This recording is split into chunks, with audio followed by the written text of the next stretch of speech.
ಈಗ ನೋಡಿ fans war ಮಧ್ಯೆ ಸಿನಿಮಾ ಪೈರಸಿ ಸಮರ ಒಂದು ಕಡೆ ಸ್ಯಾಂಡ್ಲ್ವುಡ್ ನ ಸಿನಿಮಾಗಳಿಗೆ ಪೈರಸಿ ಒಂದಿಷ್ಟು ಮಾರಕ ಪೈರಸಿ ಖಂಡಿಸಿ ಡಬಲ್ ಚಿತ್ರತಂಡ ಒಂದಿಷ್ಟು ಪೋಸ್ಟ್ ಪೈರಸಿ ಅನ್ನೋದು ವೈರಸ್ ನಂತೆ ಹಬ್ತಾ ಇದೆ. ದಯವಿಟ್ಟು ಯಾರು ಕೂಡ ಪೈರಸಿ ಮಾಡಕ್ ಹೋಗಬೇಡಿ. ಡೆವಿಲ್ ಚಿತ್ರದಿಂದ ತಂಡದಿಂದ ಒಂದಿಷ್ಟು ಅಧಿಕೃತವಾದಂತ ಪೋಸ್ಟ್. ಇದು ಕೇವಲ ಡೆವಿಲ್ ಸಿನಿಮಾದ ಕತೆ ಮಾತ್ರ ಅಲ್ರಿ. ಪೈರಸಿ ಅನ್ನೋದು ಹೆಂಗ ಆಗೋಗ್ಬಿಟ್ಟಿದೆ ಅಂತಂದ್ರೆ ಕನ್ನಡ ಚಿತ್ರರಂಗಕ್ಕೆ ಒಂದು ರೀತಿಯಾದಂತ ಇವತ್ತು ಥಿಯೇಟರ್ ಅಲ್ಲಿ ರಿಲೀಸ್ ಆಗುತ್ತೆ, ಆಗ್ತಿದ್ದ ಹಾಗೆ ಮಾರನೇ ದಿನ ಎಲ್ಲರ ಮೊಬೈಲ್ ಅಲ್ಲೂ ಕೂಡ ಸಿಕ್ಬಿಡುತ್ತೆ ಪೈರಸಿ ಪೈರಸಿ ಪೈರಸಿ. ಎಲ್ಲಿ ನೋಡಿದ್ರು ಕೂಡ ಪೈರಸಿ, ಎಲ್ಲಿ ಯಾವ ಕಂಪ್ಯೂಟರ್ ಅಲ್ಲೂ ಕೂಡ ಡೌನ್ಲೋಡ್ ಮಾಡಿಕೊಂಡು ಆಮೇಲೆ ಪೈರಸಿ ಮಾಡ್ಕೊಳ್ಳುವಂಥದ್ದು. ಈಗ ಡೆವಿಲ್ ಚಿತ್ರತಂಡ ಒಂದಿಷ್ಟು ಪೋಸ್ಟ್ ಅನ್ನ ಮಾಡುತ್ತೆ. ನೋಡಿ, ಫ್ಯಾನ್ಸ್ ವಾರ್ಗಳ ಮಧ್ಯದಲ್ಲಿ ಸಿನಿಮಾ ಪೈರಸಿ ಮಾಡಕ್ ಹೋಗಬೇಡಿ. ಅವರ ಸಿನಿಮಾ ಗೆಲ್ಲಬೇಕು ಅಂತ ಅವರು ಸಾಕಷ್ಟು ಕಷ್ಟಪಟ್ಟಿರ್ತಾರೆ, ಇವರು ಸಿನಿಮಾ ಗೆಲ್ಲಬೇಕು ಅಂತ ಇವರು ಕೂಡ ಕಷ್ಟಪಟ್ಟಿರ್ತಾರೆ. ಯಾಕಂದ್ರೆ ಕೋಟ್ಯಾಂತರ ರೂಪಾಯಿ ಇನ್ವೆಸ್ಟ್ಮೆಂಟ್ ಮಾಡಿರ್ತಾರೆ ನಿರ್ಮಾಪಕರು. ಯಾಕಂತಂದ್ರೆ ಒಂದು ನಂಬಿಕೆ ಮೇಲೆ, ಆ ಸ್ಟಾರ್ ಮೇಲೆ ಒಂದಿಷ್ಟು ನಂಬಿಕೆ ಇಟ್ಕೊಂಡು ಸಿನಿಮಾ ಮಾಡಿರ್ತಾರೆ.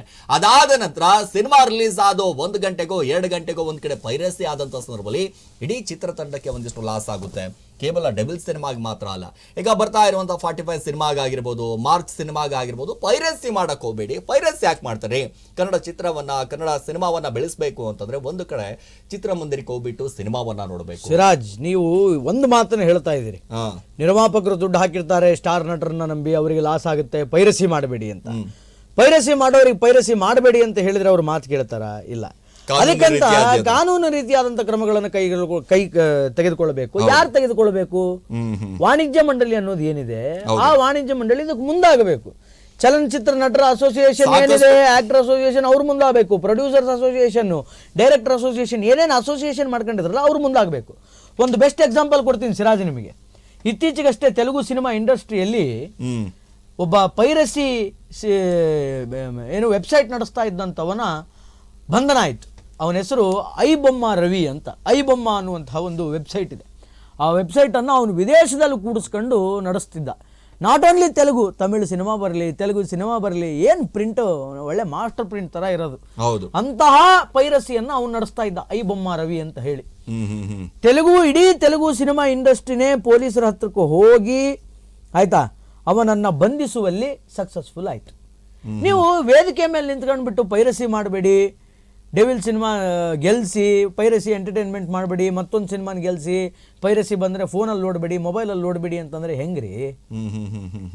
ಈಗ ಪೈರಸಿ ಅನ್ನೋದು ಬಂದ ನಂತರ ಒಬ್ಬ ವ್ಯಕ್ತಿಯ ಮನಸ್ಥಿತಿ ಹೆಂಗಿರುತ್ತೆ ನೋಡ್ಬಿಡೋಣ ಗುರು. ಫೋನಲ್ಲೇ ಉಳಿತಲ್ಲ ನನ್ನ ದುಡ್ಡು, ಟಿಕೆಟಿಗೆ 200 ರೂಪಾಯಿ ಇರುತ್ತೆ, ಪಾರ್ಕಿಂಗ್ ಲಾಟು, ಪಾಪ್ಕಾರ್ನು, ಪೆಪ್ಸಿ, ಮತ್ತೊಂದು ಮಗದೊಂದು, ಅದಕ್ಕೆಲ್ಲದಕ್ಕೂ ದುಡ್ಡು ಉಳಿಯುತ್ತಲ್ಲ. ಅದ್ರ ಬದಲು ಆರಾಮಾಗಿ ರೂಮಲ್ಲಿ ಫೋನಲ್ಲಿ ಇಯರ್ಫೋನ್ ಹಾಕೊಂಡು ಫೋನಲ್ಲೇ ನೋಡ್ಬಿಡೋಣ ಅಂತ ಪಾಪ ಅವನು ಮನಸ್ಥಿತಿ. ಹೌದು, ನೋಡೋದು ತಪ್ಪಲ್ಲ, ಅದನ್ನ ಯಾರು ಹೊರಗಡೆ ಬಿಡ್ತಾನೆ ಅವನು ತಪ್ಪು. ಅವನನ್ನ ಕಾನೂನು ಬಂಧನಕ್ಕೆ ಒಳಪಡಿಸೋದಕ್ಕೆ ಏನೇನು ಮಾಡಬೇಕು, ಏನೇನು ಕ್ರಮಗಳನ್ನು ತೆಗೆದುಕೊಳ್ಬೇಕು ಅನ್ನುವಂಥದ್ದು ಆಕ್ಟರ್ಸ್ಗಳಿಗೆ, ಡೈರೆಕ್ಟರ್ಸ್ಗಳಿಗೆ, ಪ್ರೊಡ್ಯೂಸರ್ಸ್ಗಳಿಗೆ, ವಾಣಿಜ್ಯ ಮಂಡಳಿಗೆ ಅಂದ್ರೆ ಫಿಲ್ಮ್ ಚೇಂಬರ್ಗೆ ಅರಿವಿರಬೇಕು. ಅವರು ಫಾರ್ವರ್ಡ್ ಆಗಬೇಕು. ತಗೊಳ್ಳಿ, ಇಂಡಸ್ಟ್ರಿ ಕಡೆಯಿಂದ ಸಜೆಷನ್ ತಗೊಳ್ಳಿ, ಹೆಂಗ್ ಹಿಡಿದ್ರಿ ನೀವು ಅವನ್ನ. ಈಗ ಏನಾಗ್ಬಿಟ್ಟಿದೆ ಗೊತ್ತಾ ವೈದ್ಯ? ಸೊ ಎಷ್ಟೇ ಪೈರಸಿ ಮಾಡಿದ್ರು ಕೂಡ ಅವರನ್ನ ಹಿಡಿಯೋದು ಅಥವಾ ಮಾರನೇ ದಿನ ಅವರನ್ನ ಬಿಡೋದು. ಇನ್ನು ಚಿತ್ರಮಂಡಳಿಯು ಕೂಡ ಒಂದಿಷ್ಟು ಸೀರಿಯಸ್ ಆಗಿ ತೆಗೆದುಕೊಳ್ಳೋದಿಲ್ಲ.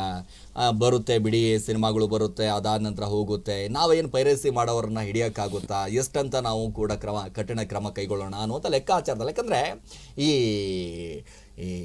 ಗಾಳಿಯಲ್ಲಿ ಗುಂಡಾರಿಸುವ ರೀತಿಯಾಗಿ ಮಾತುಗಳನ್ನ ಆಡ್ಬಿಡ್ತಾರೆ ಅವಾಗ. ಸೊ ಸಾಕಷ್ಟು ಪ್ರೆಸ್ ಮೀಟ್ಗಳಲ್ಲೂ ಕೂಡ ನೋಡಿ ಸರ್, ಪೈರಸಿ ಸಿಕ್ಕಾಪಟ್ಟೆ ಸಿನಿಮಾಗಳು ನಡೀತಾ ಇದೆ, ಪೈರಸಿ ಆಗ್ತಾ ಇದೆ, ಸಿನಿಮಾ ಬಂದ ಮಾರನೇ ದಿನಾನೇ ಒಂದ್ ಕಡೆ ಪೈರಸಿಗಳು ಆಗ್ತಾ ಇದೆ, ರಿಲೀಸ್ ಆದ 1 ಗಂಟೆಯಲ್ಲೇ ಪೈರಸಿ ಆಗ್ತಾ ಇದೆ. ಅದಕ್ಕೆ ಯಾವ ರೀತಿಯಾದಂತ ಕ್ರಮವನ್ನ ಕೈಗೊಂಡಿದ್ದೀರಿ ಅಂತ ಒಂದಿಷ್ಟು. ಇದು ಕೇವಲ ಥಿಯೇಟರ್ ಲಾಸ್ ಅಷ್ಟೇ ಅಲ್ಲ ಸಿರಾಜ್. ಪೈರಸಿ ಅನ್ನೋದು ನಾಟ್ ಓನ್ಲಿ ಥಿಯೇಟರ್ ಲಾಸ್.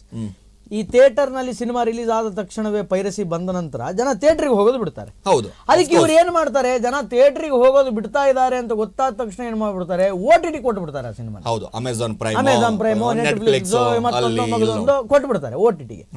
ಅವನು OTT ಕೊಡಕ್ಕಿಂತ ಮುಂಚೆನೂ ಆ ಪೈರಸಿ ಇರುತ್ತೆ.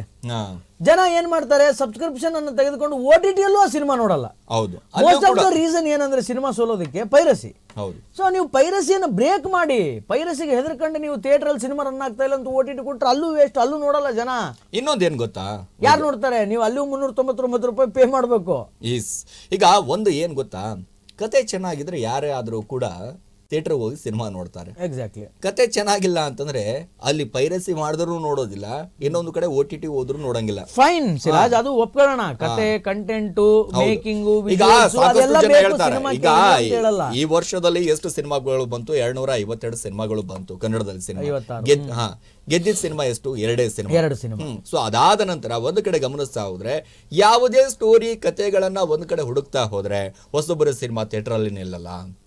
ಹೊಸೊಬ್ಬರ ಸಿನಿಮಾ ಬಂದ್ರೆ 1 ವಾರನೋ 2 ವಾರನೋ ನಿಲ್ಲುತ್ತೆ, ಅದಾದ ನಂತರ ಹೋಗುತ್ತೆ. ಅಲ್ಲೂ ಕೂಡ ಈ ರೀತಿಯಾದಂಥ ಪರಿಸ್ಥಿತಿ. ಸೊ ಹಾಗಾಗಿ ಕತೆಗಳ ಮೇಲೂ ಕೂಡ ಬಹಳಷ್ಟು ಡಿಪೆಂಡ್ ಆಗಿರುತ್ತೆ. ಸಿನಿಮಾಗಳನ್ನ ಓಡಬೇಕು ಅಂತಂದ್ರೆ ಕೇವಲ ನಮ್ಮ ನಾಯಕರಿದ್ದಾರೆ, ನಮ್ಮ ಸ್ಟಾರ್ ಇದ್ದಾರೆ, ನಮ್ಮ ಹೀರೋ ಇದ್ದಾನೆ ಅನ್ನುವಂಥದ್ದು ಬಹಳ ಮುಖ್ಯ ಆಗೋದಿಲ್ಲ. ಅಲ್ಲಿ ಕತೆ ಬಹಳ ಮುಖ್ಯ ಆಗುತ್ತೆ. ಸೊ ಕತೆ ಇದ್ದಂಥ ಸಂದರ್ಭದಲ್ಲಿ ಯಾವುದೇ ಸಿನಿಮಾ ಆಗಿರ್ಬೋದು. ನೋಡಿ, ರಾಜ್ಬೀರ್ ಶೆಟ್ಟಿ ಅವರ ಒಂದು ಸಿನಿಮಾ ಬಂತು, ಸೂ ಫ್ರಮ್ ಸೂ. ಹೇಗಿತ್ತು ಕತೆ? ಅದ್ಭುತವಾಗಿತ್ತು. ಯಾಕೆಂತಂದ್ರೆ ಒಬ್ಬ ಮನುಷ್ಯ ಒಂದು ಸಿನಿಮಾ ನೋಡಿ ಹೊರಗಡೆ ಬಂದ ಅಂತಂದ್ರೆ ಒಂದು 10 ಜನ ಕೇಳಿರ್ತಾನೆ, ಕಂಟೆಂಟ್ ಸಖತ್ತಾಗಿದೆ ರೀ, ಒಳ್ಳೆ ಸಿನಿಮಾ ಕೊಟ್ಟಿದ್ದಾರೆ, ಒಳ್ಳೆ ಎಂಟರ್ಟೈನ್ಮೆಂಟ್ ಕೊಟ್ಟಿರ್ತಾರೆ ಅಂತ ಹೇಳ್ತಾರೆ. ಇದೇ ಕಾಂತಾರ ಒಂದಿಷ್ಟು ಮೊದಲಿಗೆ ಮಾಡಿದಂಥ ಸಂದರ್ಭದಲ್ಲಿ ಬರೀ ಕನ್ನಡಿಗರಿಗೆ ಮಾತ್ರ ಇತ್ತು. ಅದಾದ ನಂತರ ಬರೀ ಕನ್ನಡಿಗರೇ, ಅದಾದ ನಂತರ ಹಿಟ್ ಆದಂಥ ಸಂದರ್ಭದಲ್ಲಿ ಅದು ಬೇರೆ ರೀತಿಯಾದಂಥ ತಿರುವನ್ನ ಪಡ್ಕೊಳ್ಳುತ್ತೆ. ಅಂದ್ರೆ ಪ್ಯಾನ್ ಇಂಡಿಯಾ ಆಗುತ್ತೆ. ಸೊ ಅಷ್ಟರ ಮಟ್ಟಿಗೆ ಹಿಟ್ ಆಗಬೇಕು ಅಂತಂದ್ರೆ ಕತೆ ಬಹಳ ಮುಖ್ಯ. ಸೊ ಅದಕ್ಕಾಗಿ ಹೇಳೋದು, ಈ ವರ್ಷ ಒಂದು ಕಡೆ ಶೆಟ್ರು ಗೆದ್ರು ಅನ್ನುವಂಥ ಲೆಕ್ಕಾಚಾರದಲ್ಲಿ. ಸೊ ಸಿನಿಮಾಗಳು ಗೆಲ್ಲಬೇಕು ಅಂತಂದ್ರೆ ಕತೆಗಳು ಬಹಳ ಮುಖ್ಯ. ಕತೆಗಳು ಜೊತೆಗೆ ನಟನೆ, ಕಾಮಿಡಿ, ಜನಗಳಿಗೆ ಎಂಟರ್ಟೈನ್ಮೆಂಟು, ಆ ಸ್ಟೋರಿ ಲೈನು, ತೆಗೆದುಕೊಂಡು ಹೋಗುವಂತ ಲೈನ್ಸ್ಗಳು, ಅದೆಲ್ಲವೂ ಕೂಡ ಬಹಳ ಮುಖ್ಯ ಆಗುತ್ತೆ. ನೋಡಿ, ಈಗಾಗಲೇ ಈ ವರ್ಷದಲ್ಲಿ ಒಂದು ಕಡೆ ಈ ರೀತಿಯಾದಂತ ಪೈರಸಿ ನಡೀತಾ ಇದೆ, ಹಾಗೆ ನಡೀತಾ ಇದೆ, ಖಂಡಿಸ್ತಾ ಇದ್ದೀವಿ. ಹೌದು, ಎಲ್ಲರೂ ಕೂಡ ಖಂಡಿಸಲೇಬೇಕಾಗಿರುವಂಥದ್ದು ಕನ್ನಡ ಸಿನಿಮಾವನ್ನ ಬೆಳಿಬೇಕು, ಕನ್ನಡ ಚಿತ್ರರಂಗ ಬೆಳಿಬೇಕು, ಕನ್ನಡದಲ್ಲಿ ಇರುವಂತಹ ನಟರು, ಕಲಾವಿದರು ಬೆಳಿಬೇಕು ಅಂತಂದ್ರೆ, ಸಿನಿಮಾಗಳನ್ನ ಗೆಲ್ಲಬೇಕು ಅಂತಂದ್ರೆ ಚಿತ್ರಮಂದಿರಗಳಲ್ಲಿ ಸಿನಿಮಾ ನಿಲ್ಲಬೇಕು. ಮೊದಲನೇದಾಗಿ ಗಟ್ಟಿಯಾಗಿ ನಿಲ್ಲಬೇಕು. ಯಾಕೆಂದರೆ ಇಷ್ಟೊಂದು ಸಿನಿಮಾಗಳು ಬರ್ತಾ ಇದೆ, ಗಟ್ಟಿಯಾಗಿ ನಿಲ್ತಾನೆ ಇಲ್ಲ. 1 ವಾರ ಹೋಗುತ್ತೆ, 2 ವಾರ ಹೋಗುತ್ತೆ, 3ನೇ ವಾರದಲ್ಲಿ ಜನಾನೇ ಕಾಣಿಸೋದಿಲ್ಲ. ಸೊ ದಿನಕ್ಕೆ 3 ಆಟ, 4 ಆಟ, 6 ಆಟ, 8 ಆಟ ಹಾಕೊಂಡು ಈಗ ಥಿಯೇಟರ್ಗಳಲ್ಲೂ ಕೂಡ ಒಂದು ಕಡೆ ಗಮನಿಸ್ತಾ ಹೋದ್ರೆ ನಡೆಯೋದೇ ಇಲ್ಲ. ಸೊ ಜನ ಆ ಕಡೆ ಬಿಡ್ರಿ, ಸಿನಿಮಾ ಚೆನ್ನಾಗಿರ್ಬೇಕ್ರಿ, ಕೂತ್ಕೊಂಡು ನೋಡಬೇಕು. ಇನ್ನೊಂದು ಏನಾಗೋಗ್ಬಿಟ್ಟಿದೆ ಅಂತಂದ್ರೆ, ಇತ್ತೀಚಿನ ದಿನಗಳಲ್ಲಿ ಫ್ಯಾಮಿಲಿ ಓರಿಯೆಂಟ್ ಸಿನಿಮಾ ಅಂತಂದ್ರೆ ಇಡೀ ಫ್ಯಾಮಿಲಿ ಕೂತ್ಕೊಂಡು ನೋಡುವಂತ ಸಿನಿಮಾಗಳು ಅತಿಯಾಗಿ ಒಂದಿಷ್ಟು ಕಡಿಮೆ ಆಗ್ತಾ ಇದೆ. ಎಕ್ಸಾಕ್ಟ್ಲಿ ಏನಾಗ್ತಾ ಇದೆ ಅಂತಂದ್ರೆ, ಫ್ಯಾಮಿಲಿ ಕೂತ್ಕೊಂಡು ನೋಡ್ಬೇಕು, ಇಡೀ ಕುಟುಂಬ ಕೂತ್ಕೊಂಡು ನೋಡ್ಬೇಕು. ಯಾಕಂದ್ರೆ ಇತ್ತೀಚೆಗೆ ಬರೀ ಡಬಲ್ ಮೀನಿಂಗು, ಎಲ್ಲಿ ನೋಡಿದ್ರು ಕೂಡ ಒಂದಿಷ್ಟು ಅಶ್ಲೀಲವಾದಂತ ಒಂದಿಷ್ಟು ವಿಡಿಯೋಗಳು, ಅಶ್ಲೀಲವಾದಂತ ಒಂದಿಷ್ಟು ಸೀನ್ಗಳು, ಅಶ್ಲೀಲವಾದಂತ ಒಂದಿಷ್ಟು ಸಾಂಗ್ಗಳು ಈಗ ಬರ್ತಾ ಇರೋದ್ರಿಂದ ಹಿಂಗಾಗೋಗ್ಬಿಡುತ್ತೆ ಅಂತಂದ್ರೆ, ಕುಟುಂಬಗಳು ಹೋಗಿ ಮಕ್ಕಳನ್ನ ಕೂರಿಸ್ಕೊಂಡು ನಾವು ಸಿನಿಮಾವನ್ನ ನೋಡುತ್ತೆ ಅಂತಂದ್ರೆ, ನಾವು ನೋಡ್ತಾ ಇದೀವಿ ಅಂತ ನಮಗೆ ಒಂದು ರೀತಿಯಾದಂತ ಮುಜುಗರ ಆರಂಭ ಆಗ್ಬಿಡುತ್ತೆ. ಏನ್ರಿ ಇದು ಸಿನಿಮಾ?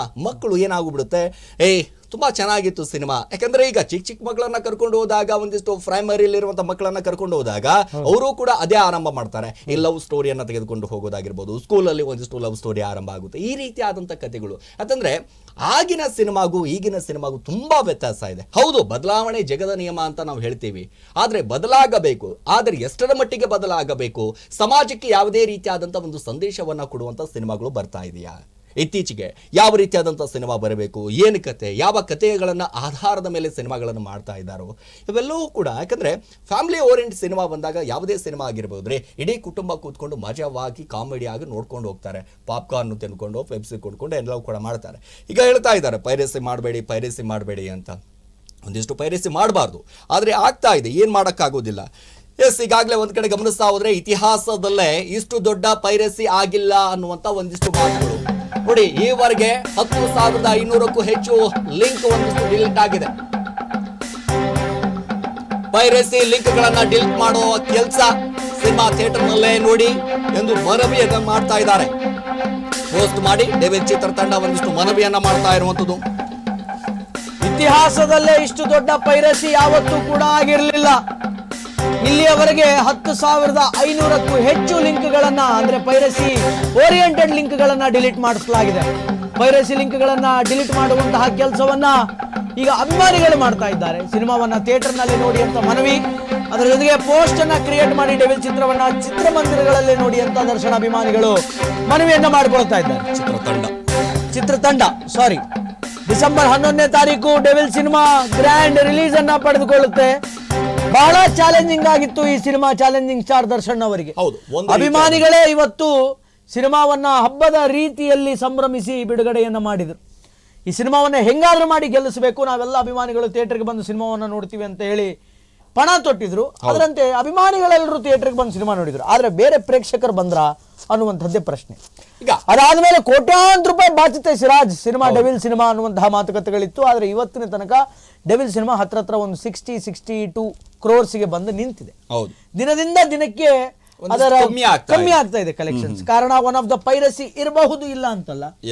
ಸೈಮೆಂಟೇನಿಯಸ್ಲಿ ಪರಭಾಷೆಯ ಚಿತ್ರಗಳು ಕೂಡ ಎಲ್ಲೋ ಒಂದು ಕಡೆ ಕಾಂಪಿಟೇಷನ್ ನ ಕೊಡ್ತು ಡೆವಿಲ್ಗೆ ಅನ್ನುವಂತಹ ಮಾತುಕತೆಗಳು ಕೂಡ ಇದೆ. ಆದ್ರೆ ಈಗ ದುರಂಧರ್ ಆಗಿರಬಹುದು ಅಥವಾ ಅಖಂಡ 2 ಆಗಿರಬಹುದು, ಬೇರೆ ಸಿನಿಮಾಗಳು ಕೂಡ ಕಾಂಪಿಟೇಟ್ ಕೊಡ್ತು. ಅದ್ರ ಜೊತೆಗೆ ಅಪ್ಕಮಿಂಗ್ ಡೇಸ್ ನಲ್ಲಿ ಏನಾದ್ರೂ ಸಿನಿಮಾ ಥಿಯೇಟರ್ ಅಲ್ಲಿ ಪಿಕಪ್ ತೆಗೆದುಕೊಳ್ಳುತ್ತೇನೋ ಅಂತ ನೋಡೋದಾದ್ರೆ ಅಪ್ಕಮಿಂಗ್ ಅಲ್ಲಿ ಮತ್ತೆ 2 ಕನ್ನಡದ ಬಿಗ್ ಸಿನಿಮಾಗಳು ರಿಲೀಸ್ ಆಗೋದಕ್ಕೆ ರೆಡಿ ಆಗಿದೆ. ಅದರಿಂದ ಥಿಯೇಟರಿಕಲ್ ಕಲೆಕ್ಷನ್ ಎಲ್ಲೋ ಒಂದ್ ಕಡೆ ಕಡಿಮೆ ಆಗ್ತಾ ಇದೆ. ಅದಕ್ಕೆ one of the main reason competition ಅನ್ನೋದು ಇದ್ದೇ ಇದೆ ಸಿನಿಮಾದಲ್ಲಿ. ಅದೇನು ಮಾಡಕ್ ಬರಲ್ಲ. ಆದ್ರೆ ಕಾಂಪಿಟೇಷನ್ ನ ಹೊರತುಪಡಿಸಿ ಏನಾದ್ರೂ ಒಂದು ರೀಸನ್ ಇದೆ ಅಂತಂದ್ರೆ ಪೈರಸಿ. ಒಂದಲ್ಲ ಎರಡಲ್ಲ 10,500ಕ್ಕೂ ಹೆಚ್ಚು ಲಿಂಕ್ಗಳನ್ನ ಡಿಲೀಟ್ ಮಾಡಿಸಲಾಗಿದೆ ಡೆವಿಲ್ ಸಿನಿಮಾಗೆ ಸಂಬಂಧಪಟ್ಟಂತೆ ನೋಡಿ.